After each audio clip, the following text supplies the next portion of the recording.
Hello, folks. This is Steve Brulé with Studio Brulé, and this is coffee break time.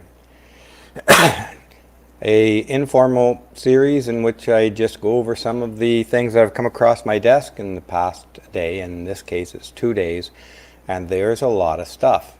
Now, I'm not sure how long I'll be able to stay at it today, but we'll get started at some of it right away.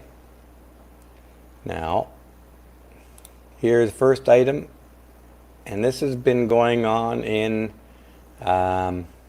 Australia lately. This is an issue in this come to my attention first because of the issue that's going on with Bettina Arndt in Australia. And for those, I'll cut right to the front of this. They passed a motion in the Australian legislature to withdraw her. I forget what the award is called, but it's a pretty big deal in Australia. It's like Australian Day Person or something like this. Hello, everyone. I got quite a few of the regulars back today. Always good to see you guys. So Bettina Arndt, and I've got some clips, some screen captures to highlight what the issue is with Bettina. She was given some award in January and immediately became controversial. And then she made a comment a few days ago about congratulating someone for some news organization, I think, for being withholding their judgment on this fellow who killed his family and then killed himself. Now the legislature went ahead and wrote a legislation to just take her award away just a couple of days ago. Now, the issue brings to attention the different treatment that men receive accused of the same crime as a woman in the media. In the case of the man who killed his family, a terrible tragic event, and himself, the media treats him like a monster, and there's no asking questions about what drove him to it. But in the case of when a woman kills her family, the questioning in the media is always what drove her to it. Now, Bettina is being crucified on that cross. She had the nerve to suggest that media organizations not rush to judgment and maybe look into what drove this man to do it. So anyways, here's The Conversation, I think a pretty strongly feminist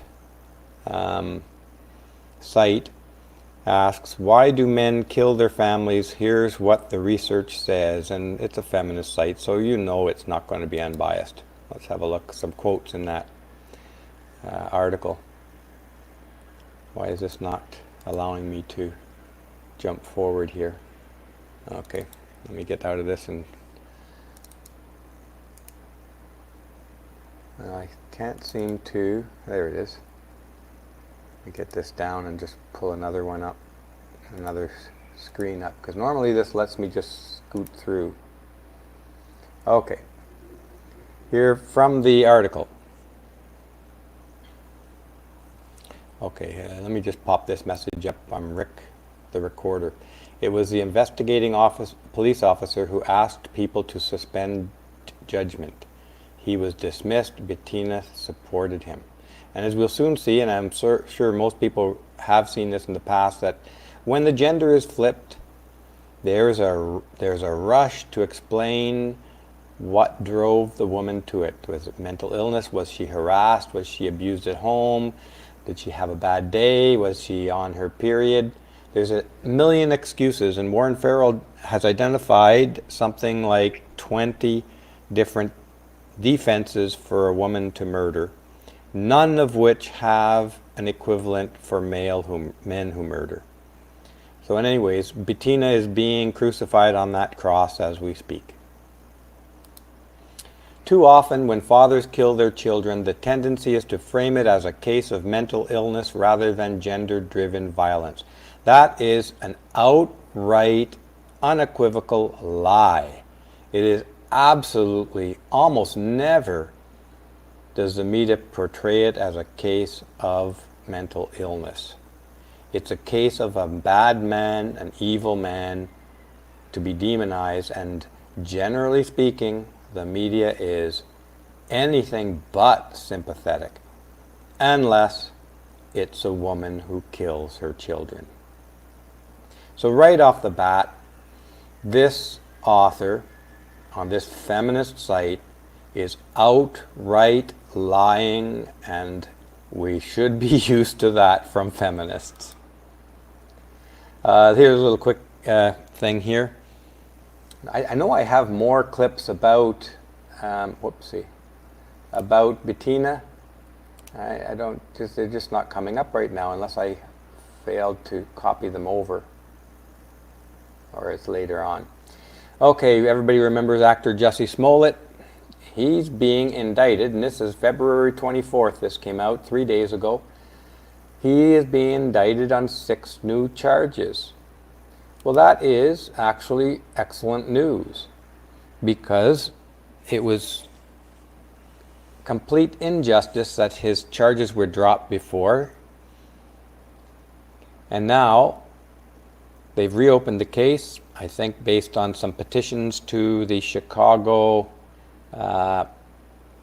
prosecutor's office, maybe. I can't remember. It's in this article. Have a look at Breitbart News on this if you're interested.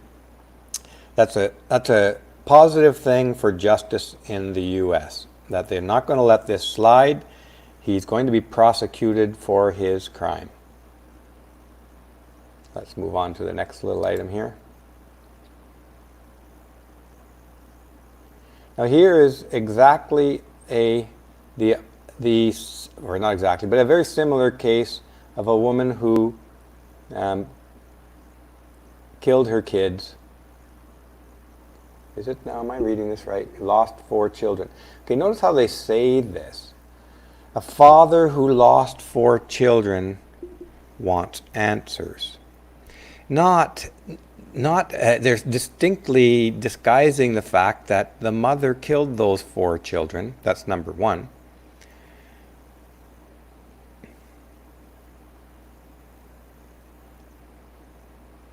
But he's not getting any sympathy. In other words, they don't want to look at the reality of women who kill their children. Our whole culture unconsciously backs away from this, turns away, and tries to bury the reality of female violence. That's a sign that our culture is immature. A mature culture is going to be able to look at these kinds of things with more egalitarian mindset. Let's move ahead a little bit here. Now this should have been in with the Harvey Weinstein stuff. I don't know why this is in this folder. Okay. I'm not as organized as I hoped today, folks. Well, let's deal with it since it's up on the screen right now. New York Post reports an opinion. Harvey Weinstein guilty verdicts are a huge win for Me Too civilization. Of course, that's what feminists in the Me Too movement would believe. But there is not a uniform opinion on this, even in the U.S., as you're going to see shortly. Here's a quote from the article. His 100+ accusers have not only guaranteed the end of his career and destruction of his reputation, they've helped permanently change the culture. No matter how powerful the man, anything remotely approaching Weinstein's behavior has become very risky indeed. And that's the biggest win of all. Yeah, it's the biggest win of all if you're into vigilante justice, if you're into no presumption of innocence and suspension of presumption of innocence, if you're interested in crimes being, the accused being convicted on hearsay and a woman's word, you would, of course, see that as a victory, because you happen to be a woman who wants absolute total power over men. In other words, you're a feminist.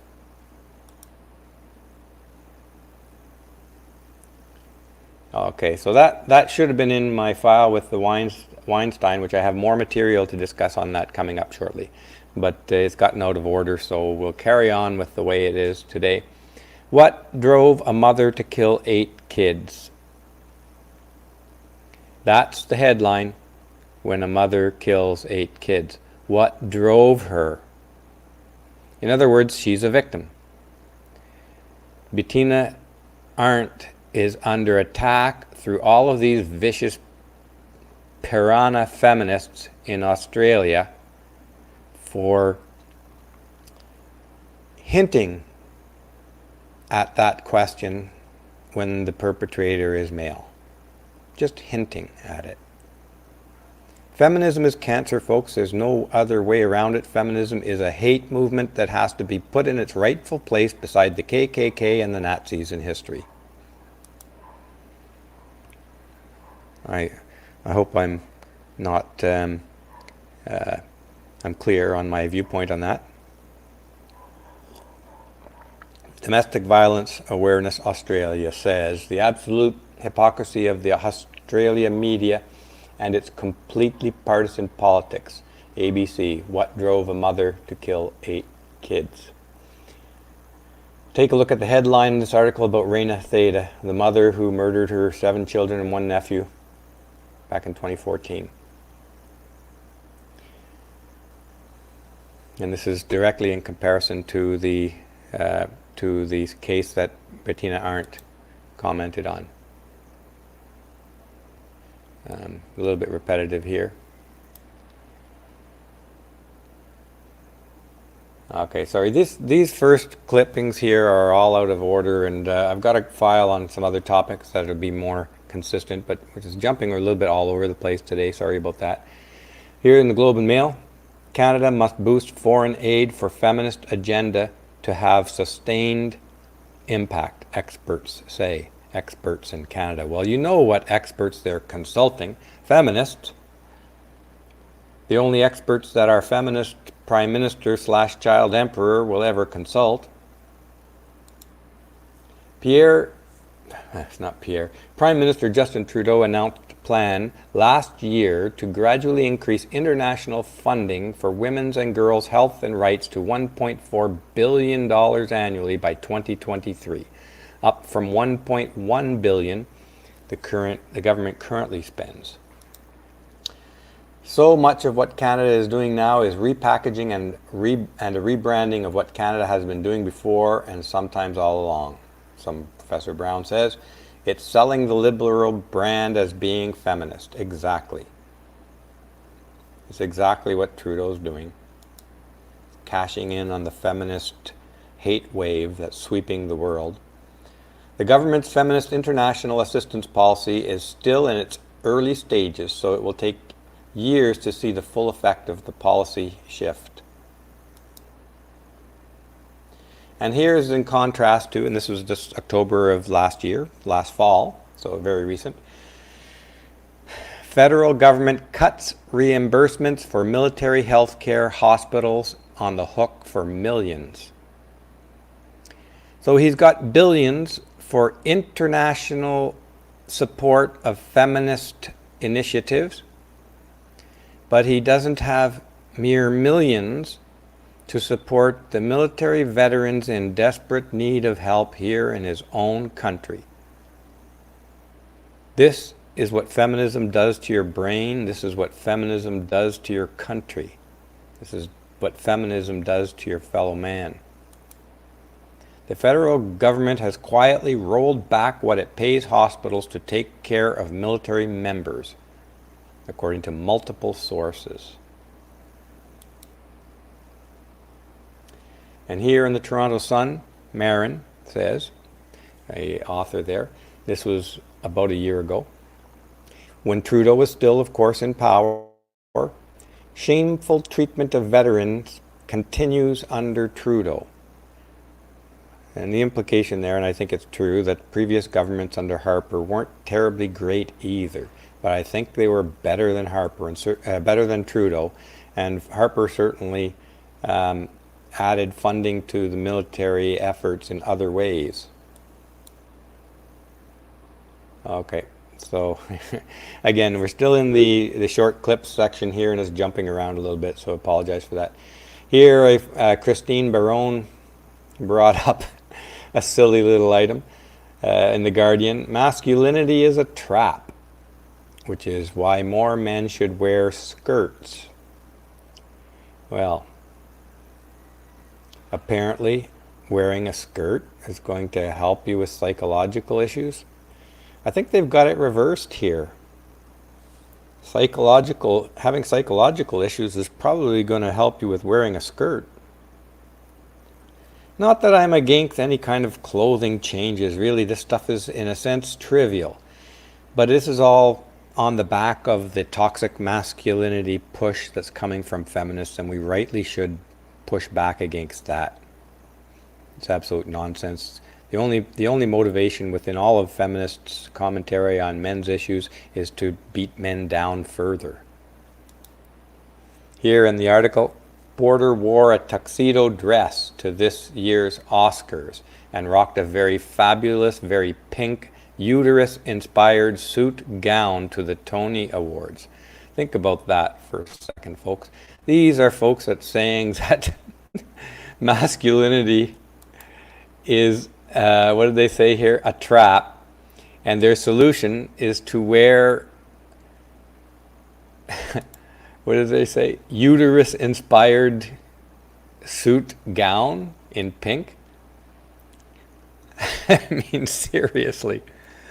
Look, I'm all for loosening up the shackles on men's ability to function in our society, but really, you're not getting me with this here pink uterus-inspired quote suit gown. A tuxedo dress? Well, folks, the insanity continues. And their prediction was 2019 is the year men will start wearing skirts. And this author says, I certainly hope so. Well, that didn't pan out, thank God. And again, not that I have anything to do with skirts, anything against skirts. Look at the Japanese wear those, in the old days, the Japanese wore what was appropriate for their climate and culture at the time, and they were very much like skirts or dresses. And the Scottish wear kilts, which are very much like skirts or dresses. That's not even the issue.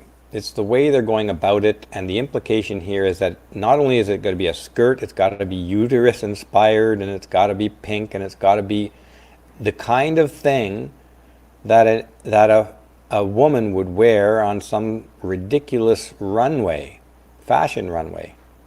So this has nothing to do with masculinity or helping men. So give this thing a wide berth. And here it is, they say masculinity is a straitjacket. Well, depends what you mean by masculinity. The role men are railroaded into playing in our culture is a straitjacket.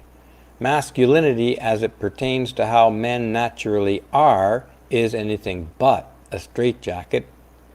It is a liberating thing. It can be your identity in the world. And it's not as rigid, and it's not as negative as feminists portray it to be. This again, this toxic masculinity thing, is absolute hatred being spewed out of a hate group, the feminist hate group. Okay. This is a segment I should probably call Sugar and Spice and Everything Nice, and what that really means. Woman sent text messages of her son's body to her baby daddy after she killed him, and it gets more gruesome than that. Now have a look at this woman here. This picture shows a woman that probably a lot of guys would be really attracted to. She's quite pretty. She's got a nice smile. She's holding kids. Mind you, the baby daddy and the two kids don't look too happy. She's the only one with a smile on, and I wonder why. Well, I'm going to have a hint at why now. But this is also the kind of woman who can get away with murder. And I keep harping on Warren Farrell's The Myth of Male Power, but really, folks, it's a must-read. It explains a lot of this stuff that we see going on in our culture. Let me just expand this a little bit. She blamed the little boy's death on Andre, her baby daddy. She texted him, "Andre is dead because daddy..." Oh, wait a second. On Andre.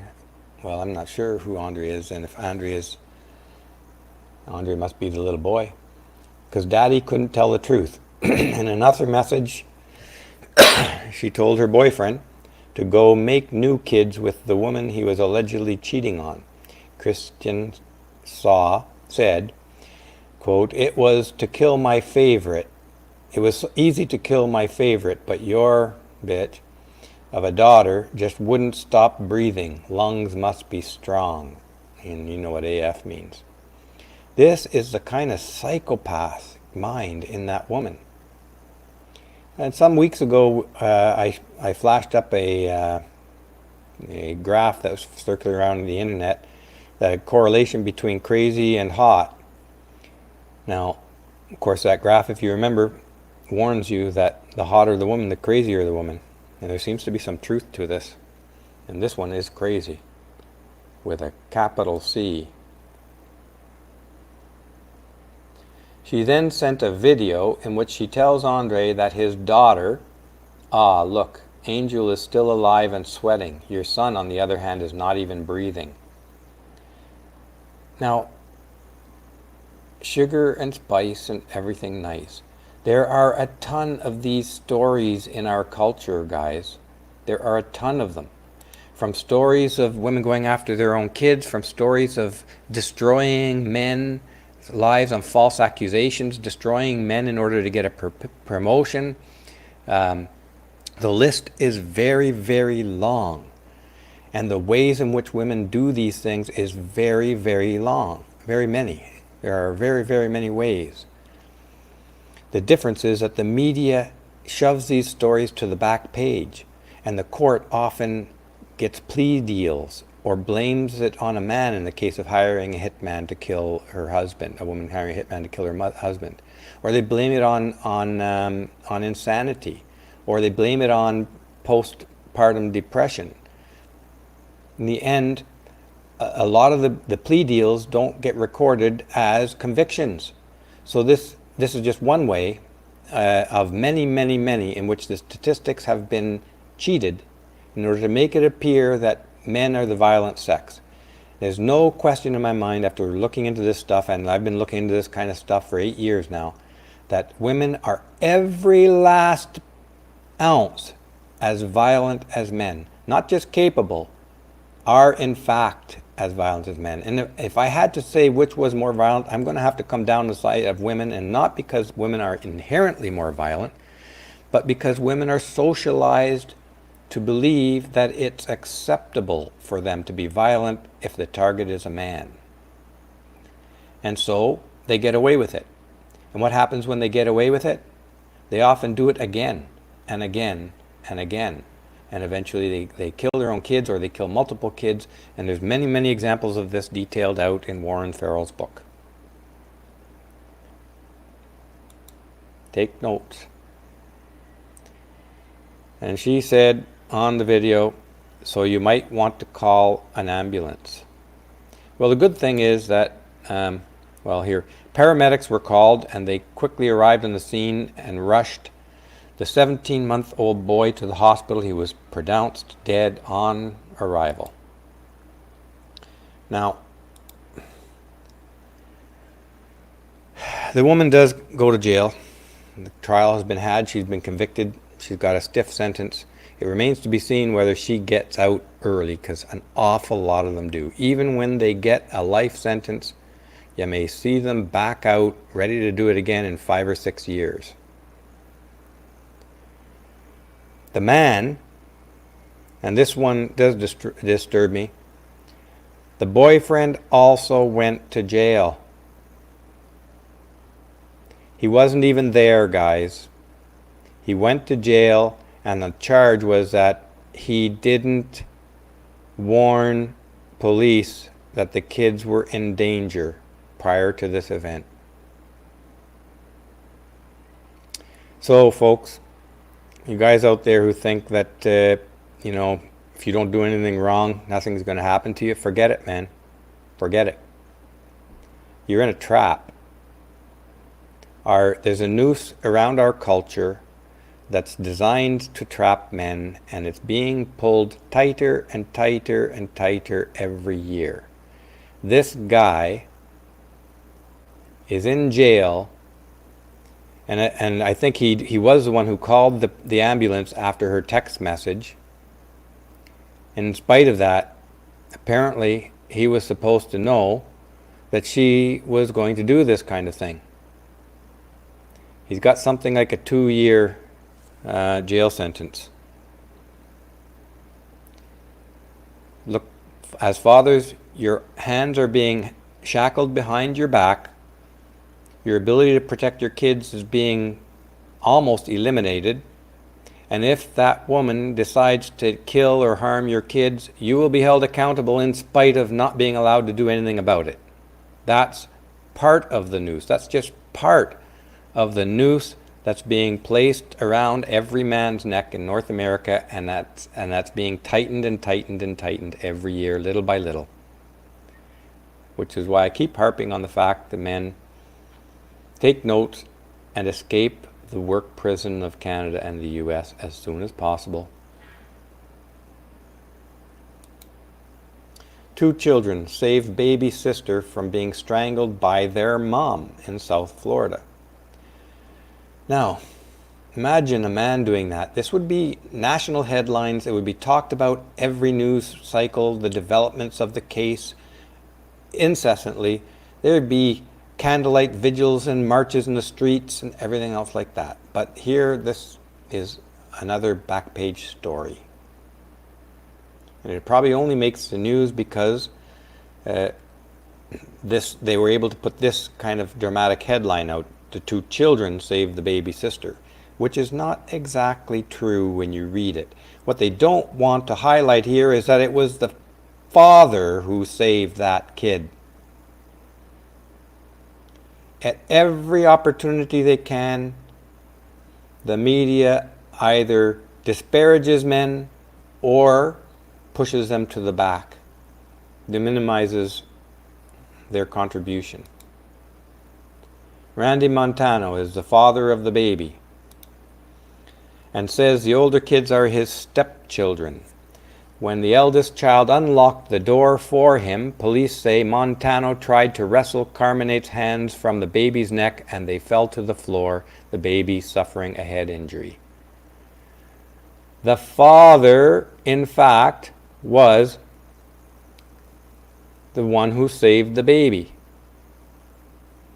Yes, the father was present, but he was locked out of the room, and the mother was doing this while the father was able to hear.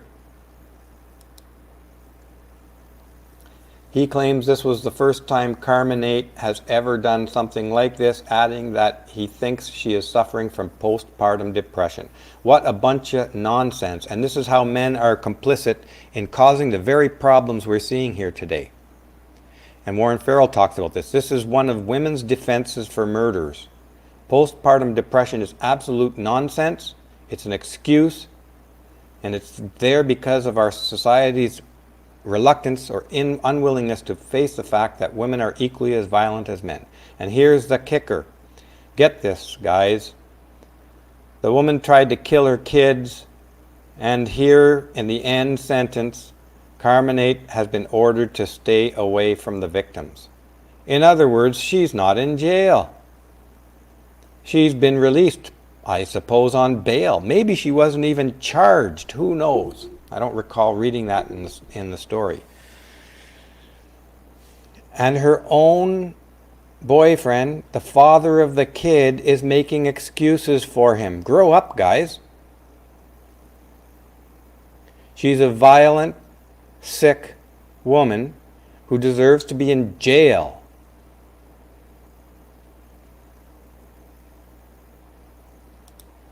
Now, this is absolutely true, Renato. Postpartum depression is an excuse for women to commit murder or other things. But testosterone is a condemnation for men. And that is written in Warren Farrell's The Myth of Male Power as well. It's probably written in other areas of our other pieces of literature as well, but it's certainly there.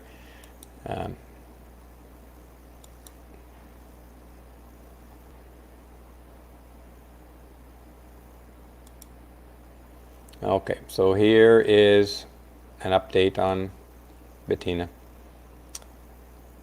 Stripped of her Australia Day honor, to be stripped.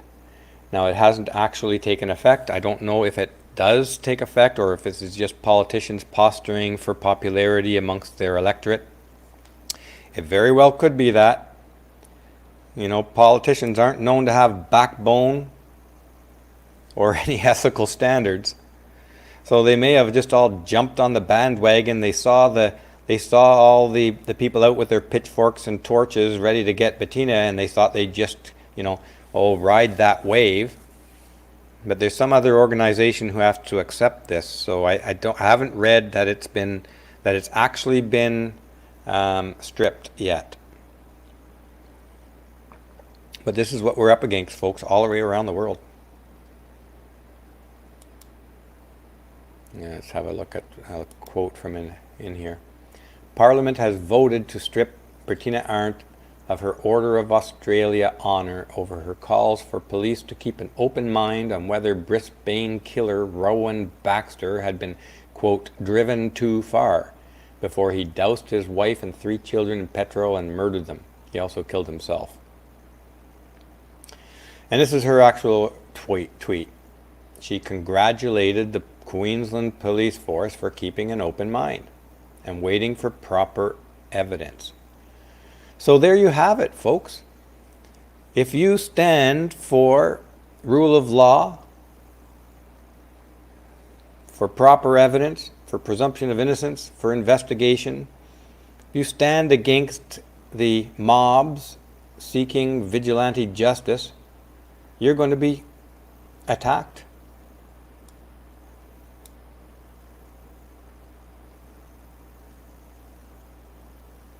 And this is, I think, the woman who started it all, Attorney General, who called for her. And this is Bettina Arndt's Twitter channel. Once it was sex that was taboo, now it's men's issues. It's exactly right. It is exactly right. Okay, moving on to another quick topic. And this is by Suzanne Venker, a very brilliant writer with plenty of insights to offer in the area of male-female relationships. How not to wind up with the wrong woman. Very important advice, and it's a well-written short article. Go ahead and read it if you want more details. But here's a couple of quotes, or at least one quote from this. All too often, beneath the exterior of this seemingly confident woman lies a fear and mistrust of men and marriage that translates to her need for control. It isn't always obvious at first, at least not to the guy. But ever so slowly over time, his needs get tabled, and eventually he forgets what he wants or who he is. She's fully in charge now. That's what's happening to Prince Harry. Every guy should pay attention to that. One more quote from this article. I think that's all I have on this one. Why? Because feminism is grounded in the belief that men owe women. Let's read that again, and it's absolutely true. They owe women because feminists claim that men have oppressed women throughout all of history. I shouldn't laugh at this, but it's so patently, stupidly false that men have oppressed women throughout all history. There's no evidence for it whatsoever, and the evidence is overwhelmingly on the side that men have protected and provided for women and competed for women. Here's the sentence again. Because feminism is grounded in the belief that men owe women, which will ultimately translate to the woman expecting her man to curtail or suppress his wants and needs on her behalf. Sadly, this is how many millennial relationships operate today. Absolutely is. Those are great insights from Suzanne Venker. And here from James Censored Easy Go MGTOW. All women can hold divorce and losing everything over the man's head, and many do it. Yeah, that's right. Many do it. Even in so-called successful and intact relationships, many men are sitting there completely silenced, completely repressed in what they want in life. They are slaves, and they know it, because they don't want to lose their entire life's work, their house, and contact with their kids.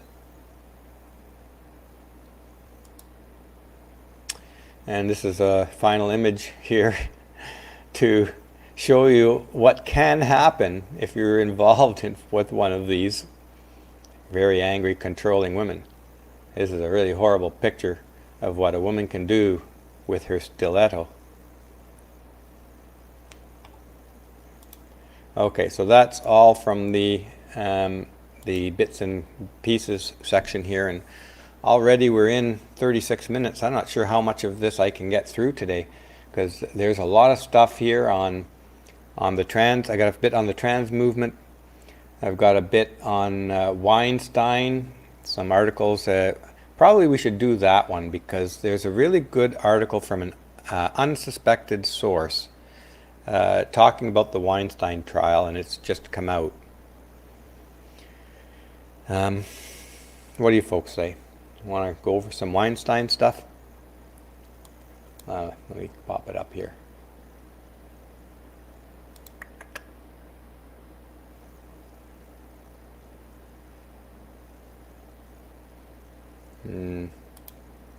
Is Weinstein dead? No. Oh, the guy in the picture.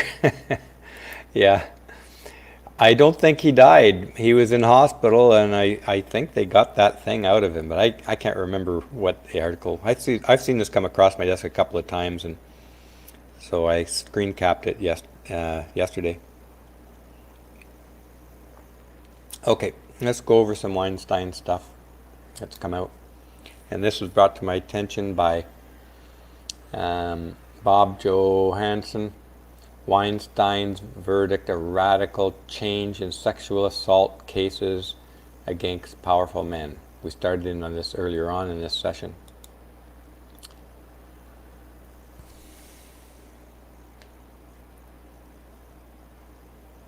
So here we have a quote from the article. The conviction in the landmark trial against Harvey Weinstein was a huge win for survivors of sexual violence and showed progress in the Me Too era, legal analysts said, despite his acquittal on the two most serious charges. You know, these legal analysts, these so-called legal analysts, are feminists. And you guys should know by now that the law schools are saturated in feminists. Many of them are taught by feminists. They teach feminist jurisprudence in law school.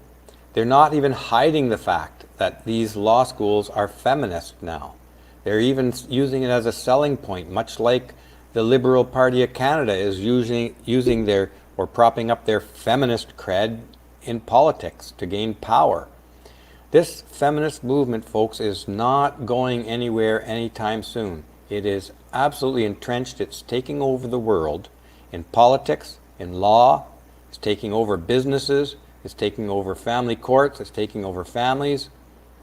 It is everywhere. Now, finding a legal analyst that'll say this is good in the Me Too era is as easy as frickin' throwing a stone and that stone landing on the ground somewhere.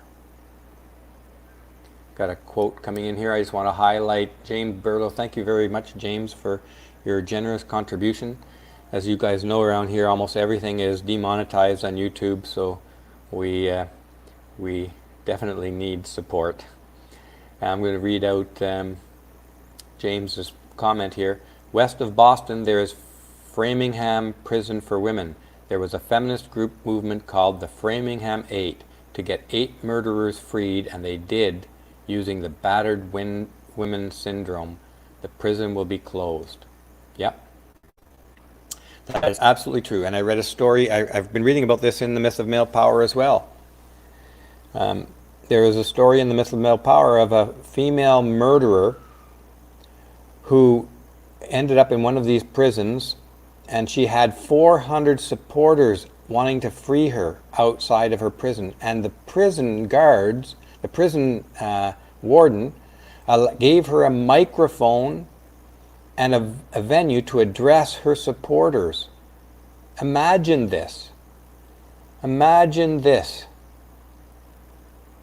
If a male murderer was given that kind of leeway and voice, and if 8 male murderers were freed using the excessive testosterone defense, which there isn't one, or even using the battered husband defense, which they will never get off doing, because it doesn't exist. Warren Farrell points out in his book, The Myth of Male Power, that there are no defenses for males who murder. There are no male defenses for murder that are exclusively male. But there are 20, I think it was, he goes through every last one of them. There are 20 different defenses that can make a woman go free on murder. 20. There's another comment follow up from James on this. One of them killed a man shortly after her release. It was announced this week the prison will be closed because there are alternatives. This is absolutely horrifying. It is absolutely terrible that this development in our culture. And you know, until men decide that they're going to grow a backbone when it comes to women and start holding women accountable, saying no to women. I say this a lot nowadays. Our culture is like an adolescent afraid of its mother. And the mother being, of course, representing all the women in our culture. Men are afraid to say no to women, and that is what's causing, that's why feminism was able to thrive in the first place. That's why feminism continues to thrive, is because men are afraid to say no to women. There's no avoiding it. This here, Warren Farrell touches on this exact point here in his book as well, when he says that a woman who is freed or not held accountable or not charged or let off or takes a plea deal on murder goes out and is free to kill again, and she does. A woman who is not even investigated under suspicion, which happens a lot. Women are not even investigated, even though if those circumstances were present in a male suspect, he'd be investigated to no end. But that woman, many women, are not even investigated for when they're suspicious death of their partners or kids.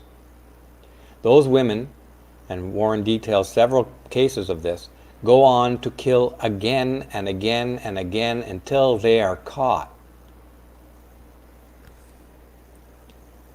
We have to hold women every bit as accountable as we hold men. Another quick comment here. Well, I'm not going to wade into this too much. Like I'm personal freedoms. I don't think anybody should be able to tell anybody else what to do, but you can set boundaries on what they can't do that affects other people. Now, if a man and a woman as a couple decide that the woman should stay home and have raise the kids, then I'm all fine with that. There's nothing wrong with that at all in practice. In fact, we should encourage it because I suspect it is. And I think research proves that that is best for the kids. But I don't think men will have the power to tell women to do that. You can ask, and if you find a woman who's good with it, great. That's a great woman to stick with.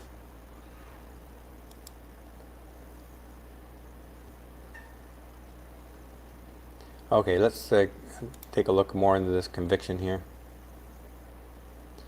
These articles. Now this is not going forward again. Why is? Oh, here we go. Hopefully this becomes the norm, not the exception. Yes, feminists would hope that. And think about this for a second, folks. The norm, not the exception. In other words, being convicted on the word of a woman, even years and years after the fact, even a woman who came to you begging you, this is supposed to become the norm. And it probably will.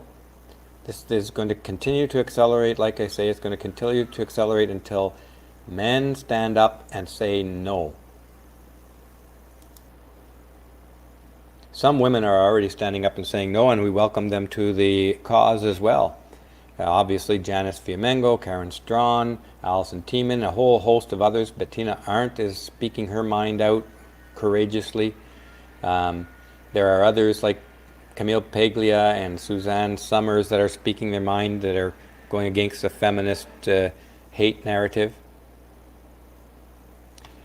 Here another quote: "This conviction would not be possible without the testimony of the courageous women and the many women who have spoken out." Courageous women. You mean those women who are coming out of the woodwork looking for a piece of the billions of dollars of Weinstein? Courage? What courage does it take to come out and be universally supported and praised for your coming out and speaking against a man who has no proof standing against it to support the charges? What courage does it take to open your mouth and be immediately supported and praised? What courage does it take to come out and be eligible for lawsuit settlements in the multiples of millions? That's not courage.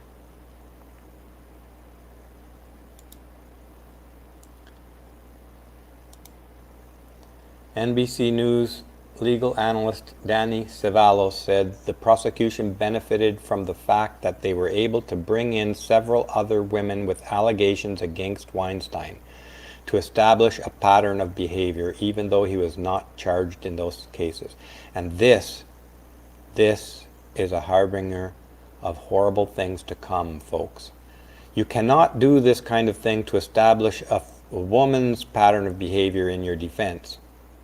In other words, a woman who has repeatedly leveled proven false allegations against other men. You cannot bring in evidence to defend yourself, but they can bring in the exact same kind of evidence to hang you with, and they will accept it now. Janice Fiamengo spoke about this turn of events in her recent Fiamengo file on Weinstein, and if you haven't seen it, have a look at that. It's very well argued. There's a noose placed around every man's neck in the West, and every year the feminists are pulling it a little bit tighter. Bill Cosby's first sexual assault trial ended in a mistrial, but he was convicted in his second trial, in which 5 other women were allowed to testify under a prior bad acts rule to establish a pattern. That's a new rule as far as my understanding is. Prior bad acts.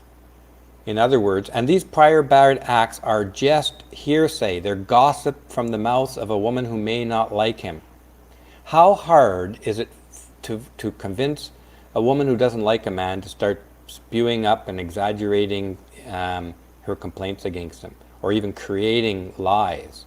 We know it's not hard. We saw that with the Kavanaugh case. We're entering into an age now, folks, where it's a witch hunt. There's a noose around every man's neck. You're breathing today, but it's getting tighter every year. Kirchner said jurors can struggle with cases where there is not a lot of physical or DNA evidence. That's the single biggest challenge in a case like this. Well, I should hope so. If your case has no physical or DNA evidence, it's just hearsay. Now, it's evidence. The verdict showed progress in the criminal justice system for victims of sexual abuse. Well, I certainly don't see it that way. Progress in the criminal justice system to support women seeking big settlements decades after any event allegedly took place. And they will be supported, praised, and lavished with sympathy for the mere accusation. And people, probably like me, who object to this will be chased down the streets with pitchforks in front of pitchforks and fire. They're going to come after everybody who speaks out about this stuff. Now, this is an article from, and anybody who knows me, I criticize socialists. And this is a site called the World Socialist website. But the article itself is brilliant, and you should read it. This is, to date, the best article on the Weinstein trial that I've read. So if you're going to read one article on this verdict, it came out yesterday, February 26th, read this one. The New York Times gloats over the destruction of the, quote, monster Weinstein. Read this article. I'm just going to put a couple of quotes out here, but the quotes just don't give you the full sense of the article. It's very well written, and they sound a very strong alarm for what's going on in the criminal justice system and in the West in general.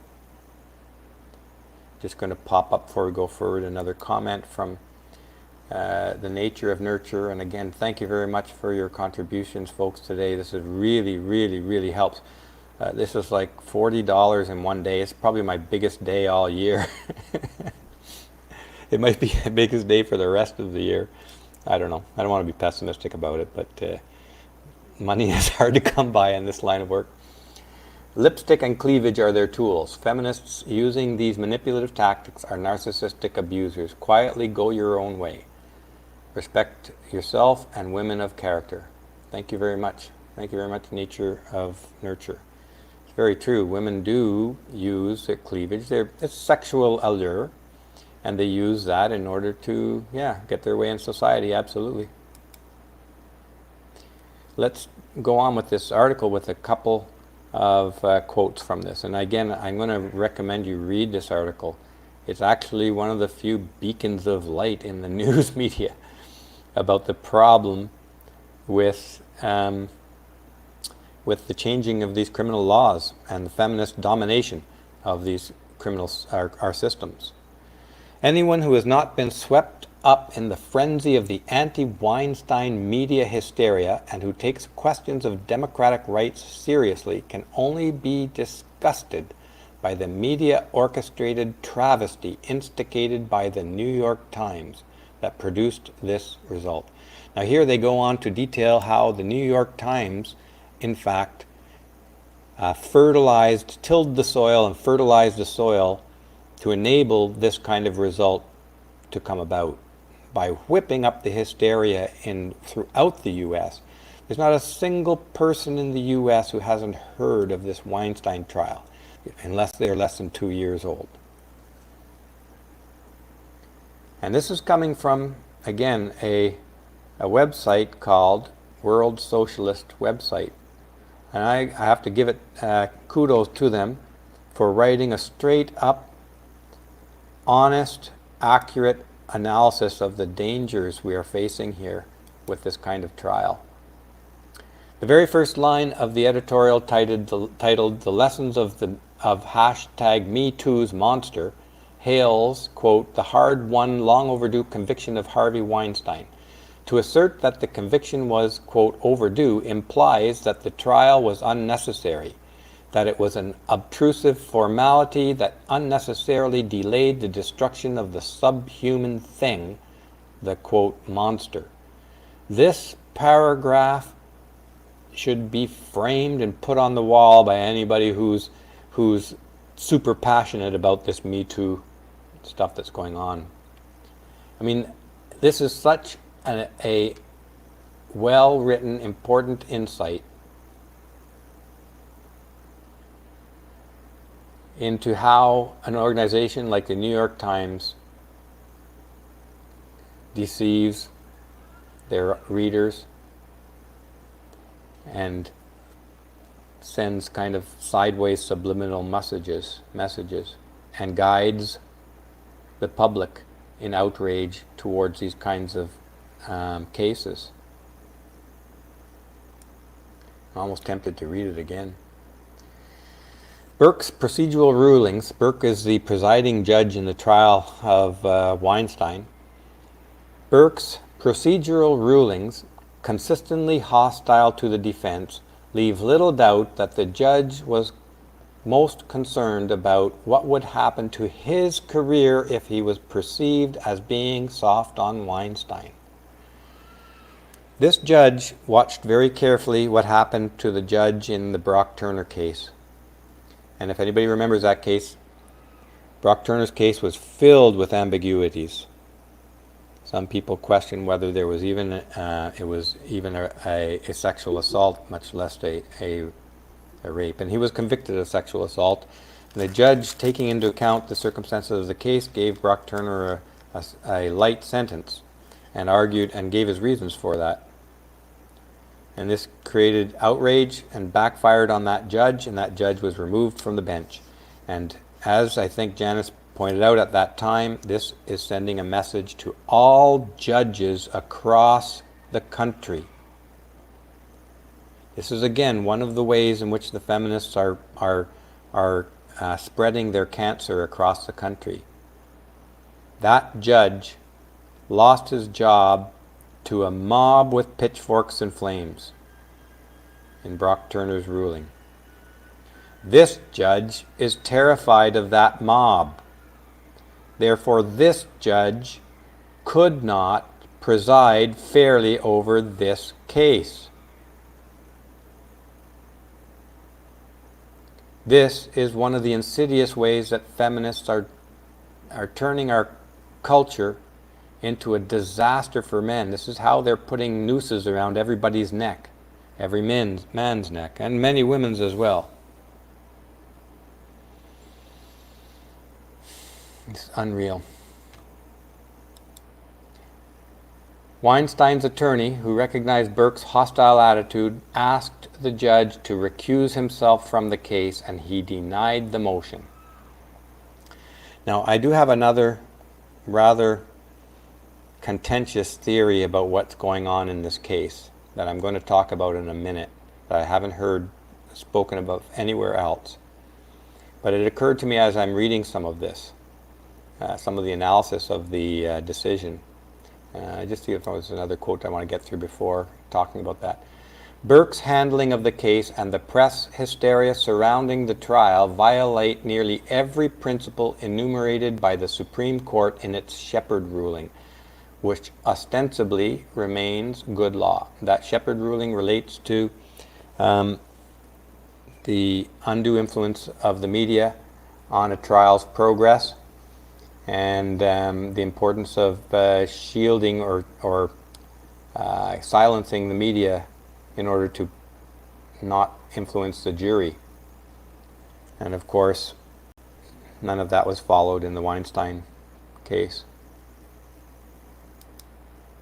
The conviction establishes a rule where guilt can be established on nothing more than the statements of the accusers, who, at the Times and prosecutors claim,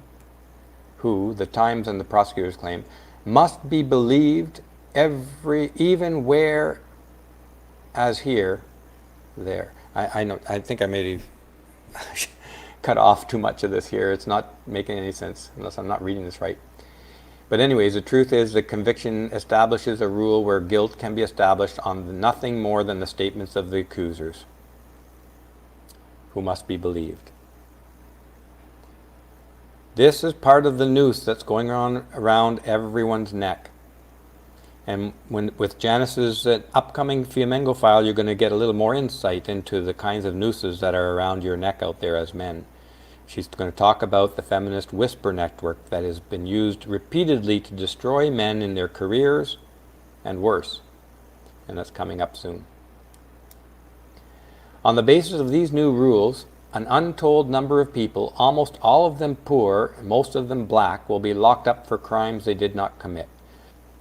Well, I'm not sure whether I agree with the qualifications here, most of them poor and black.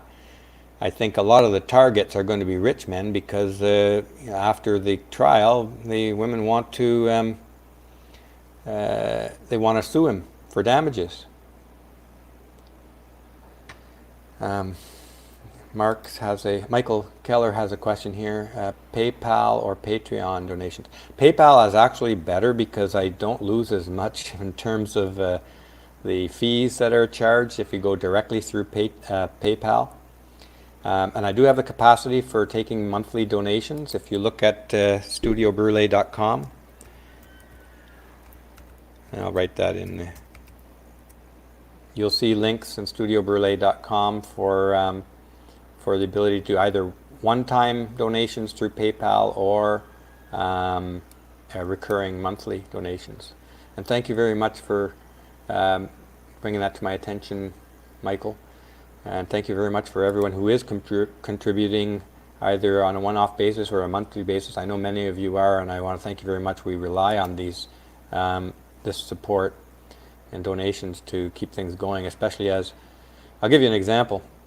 Something like 16 out of 18 of our most recent, or 15 out of 18 most recent videos have been demonetized by YouTube. And every time I look, there's a higher percentage. They're going back through our historical ones and demonetizing them. The Warren Farrell video that has about 1 million views was demonetized twice, and then it was remonetized, and now it's demonetized again, and there's no option to ask for a review on that. The Kavanaugh trial, 2.4 million views or 2.2 million views. It was demonetized as soon as it got to about 500,000 views. This is happening over and over. This month, our entire YouTube revenue will run around, my estimate is it'll run around 250 to 300 US dollars in YouTube ad revenues. That's not our only source of revenue. Of course, we have Patreon as well, and monthly PayPal subscriptions. But thanks once again, folks. We do really appreciate any support we get from all of you. I'm going to carry on with this case because there is something that occurred to me. I think that's the last, that's the last quote out of that case. And here's just, I'm going to throw out this wild theory about the Weinstein case, of why we're seeing it go down the way it is. Now, I fully expect there's going to be an appeal on this. I haven't seen any word from the lawyers, but with what you've seen, these lawyers would have to be completely incompetent not to appeal this verdict. And Weinstein, as everybody knows, is as rich gets. Well, from my perspective, he's inconceivably rich. For most of our perspectives here, this guy is going to use his money to pursue every possible avenue that he can, and he rightly should. But with the way this case went down, it almost looks like everybody was colluding for a future appeal. Now think about this for a second, folks. The court system, the prosecutor's office, the defense, and Weinstein, they're all, rather the prosecutor office and the courts and the judges, they're all being under siege from a violent, explosive public with a lot of power, demanding blood. They are demanding blood. Everybody must have known before this even started that there was no possibility of fairness coming out of this, that blood had to be let. The public is demanding blood every bit as much as the Romans demanding for blood in the Colosseums with the gladiators. If Caesar didn't provide blood, there'd be non-stop riots over this. So they duly put on a show trial, and they let all the blood out. They let all the haters and angry mobs and rioters revel in their perceived success at taking down this so-called monster. They're getting it out of their system.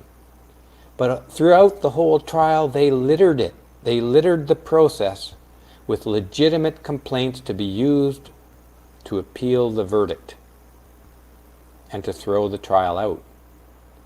This has to be one of the easiest verdicts to get nullified and kicked out and a retrial probably that I have ever seen. Not that I've seen very many. I'm no legal expert. So my conspiracy mind is thinking that this was done on purpose to appease a nearly out of control mob with pitchforks and flames. They all feel vindicated now. They've managed to burn their monster at the stake. But it's not over. There'll be an appeal. They'll stretch that appeal out. And then Weinstein will probably go free. This looks like a strategy to me. It looks like a strategy to appease the mob, calm them down a little bit, then have a real trial in which they maybe I am just too optimistic. Maybe it is what it is. It's a witch burning. They burned the witch and they're happy about it, and they're going to go out looking for another witch as soon as possible. They will. They will escalate and escalate until they find as many witches as they can until their lust for blood is satisfied, which it won't. They will just get a stronger and stronger taste for blood and money. So maybe I'm overly optimistic. But if I was to plot out a response to this Me Too mob and seek justice, I couldn't think of a better way to do it than to pepper the trial with all kinds of legitimate reasons to throw out the verdict. Because at the end of the day, there's no evidence against him.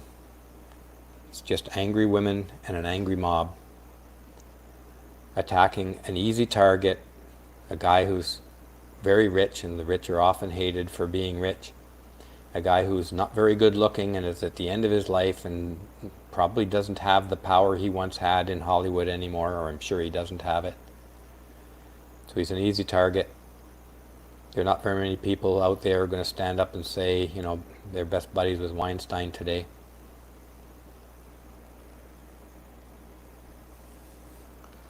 Yeah, you're right. It didn't it didn't work with Cosby, but on the other side of it, apparently, I don't have the details of the Cosby case, but apparently Cosby, there's some evidence and proof that I understand that he was using drugs on women, and that is a if there was physical proof or reasonable evidence for that, that is a complicating factor in the Cosby case.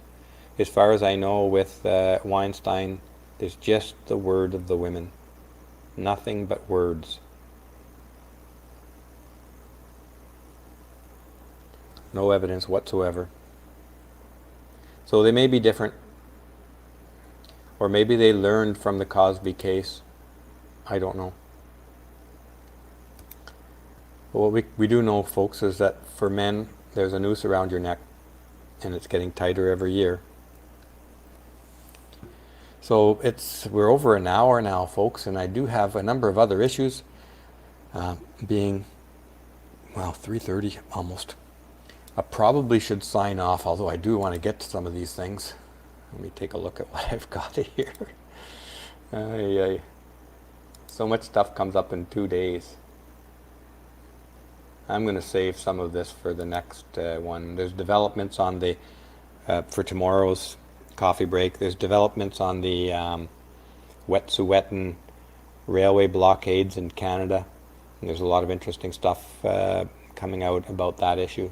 And then there's every day there's something that comes up about trans issues. I don't know why there's so much comes across my desk. Maybe I'm connected with people who are interested in those issues quite a lot, but it's an important issue, no question. So I'll touch on some of the recent articles on the trans issues probably tomorrow. Another idea I had that I wanted to talk about with folks, and you can let me know if you're interested in this topic, but I'd kind of like to go over some of the ways in which Studio Brulé, how we got started here, and some of the ways in which our work has influenced others and gone on to be far more successful than Studio Brulé has. So if you're interested in a little bit of a retrospective on that, let me know in the comments. I could do something.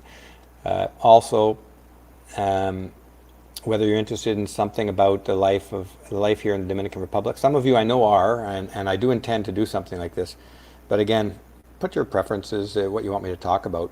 The idea, this is such an informal conversation that it's my idea that was put to me at first was just to talk about, current things that are going on casually. But yeah, that's right. Cassie J's movie, the Warren Farrell protest and the Big Red was in Cassie J movies. Those were two items come from Studio Brulé. Jordan Peterson, we were involved with Jordan Peterson before he got famous. He was in Janice Fiamengo's lecture in 2013 at University of Toronto. And then I had a couple items up with him on when he first started to come out on Studio Brulé. A couple items of his initial protests at the University of Toronto. And we had a plan to interview him, but then he got really, really, really popular before we ever had the interview, and now he just doesn't have time for us. There's a number of things like that. We introduced Bettina Ant to Studio Brulé back about 4 or 5 years ago, Bettina Arndt. And the Liberty Bells, which Elizabeth is still active, and a number of them are still active in the UK. And but anyways, we could do a little retrospective on some of those things if you're interested. So that's it for today, folks, and we'll catch you tomorrow. In the meantime, have a good rest of your day, and I'm going to finish up my coffee here. So long, and thank you again for joining us, and thank you so much for your support.